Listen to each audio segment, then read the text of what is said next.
Nak? Ano pa ginagawa mo dito? Gabi na. Di ka ba matutulog? Lilet, okay ka lang ba? Nag-aalala lang po ako kay Ayla eh.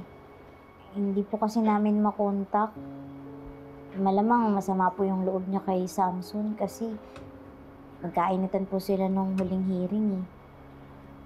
Tsaka nagtapat po siya na mahal niya si Samson. Talaga palang may relasyon silang dalawa? Wala po. Kaibigan lang po yung tingin ni Samson kay Ayla. Kala ko pa naman. Nagkataon. Talo po kami pag nagkataon. Hindi po pwede magkaroon ng extramarital affair si Samson.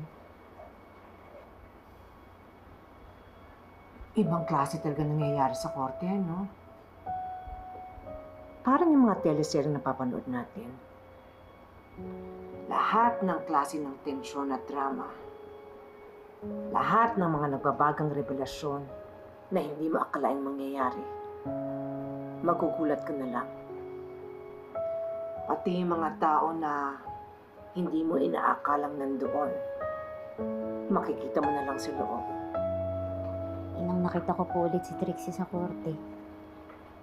Talaga palang kinuha na siya ni Atty. Ira para maging, ano bang tawag doon, anak? Intern? Parang sinasadya po talaga kaming pagbanggain ni Trixie. Legal intern ko po si Ino. Tapos si Trixie naman, legal intern din sa kabila. Dumagdag pa po sila sa iisipin ko sa kaso eh.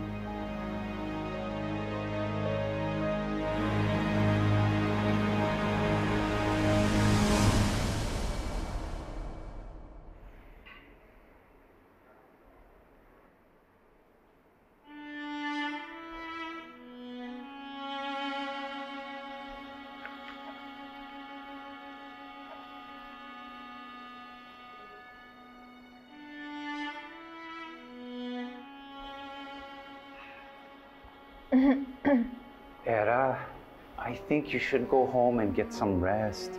Inamaga na tayo. Are you still doubting that we could win this case? We will win no matter what. That's for sure. I'll be leaving in 30 minutes, attorney. Tatapusin ko lang itong binabasa ko. Okay, good. See you, ha?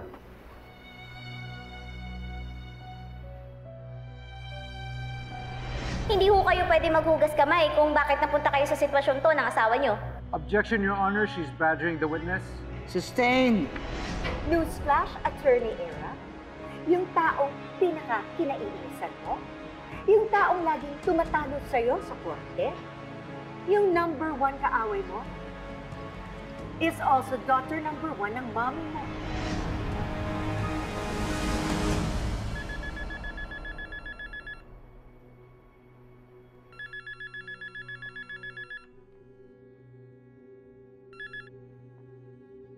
Hello, Mom?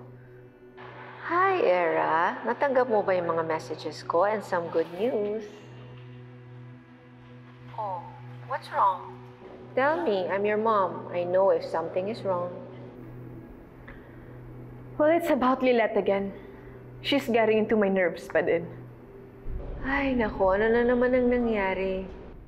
I'm fine. Stress lang ako from another encounter with her sa court kahapon.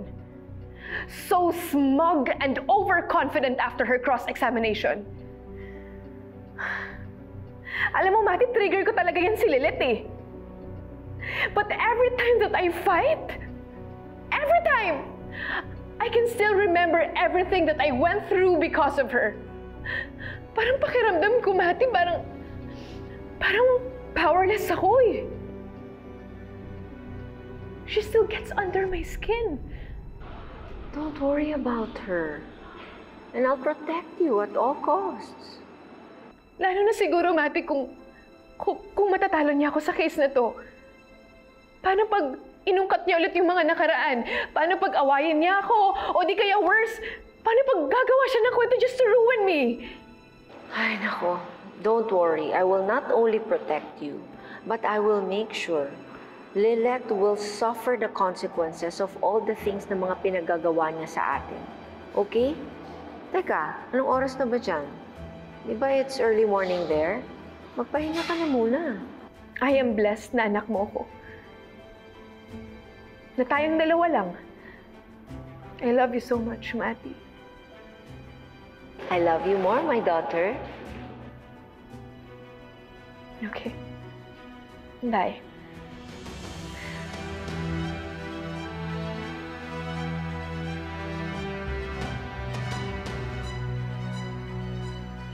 Humanda ka sa bagong witness ko, Lynette.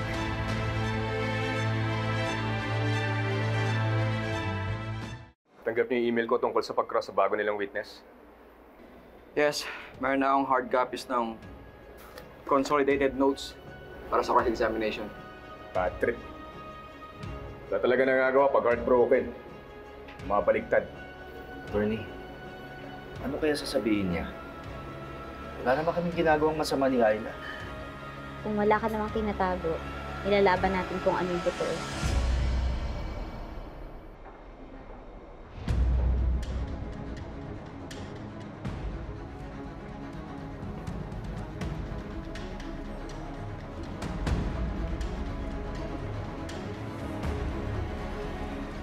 Anong ginagawa mo dito? Ayla, nagsabi lang ako ng totoo na wala akong nararamdaman para sa'yo. Ngayon babaliktarin mo ako? Let's go. Aida, huwag mo naman gawin to. Tapusin natin yung pagdinig ng tama at may dignidad. Katotohanan lang ang dapat nating ipahayag. Alam mo yung totoo. Attorney, nakapag-desisyon na ako laban kay Samson. Ipaglalaban ko yung totoong nararamdaman ko. Hindi totoong pagmamahal yan kung ididiin mo lang siya. Ano ba, Lilith? Tama na. Let's go.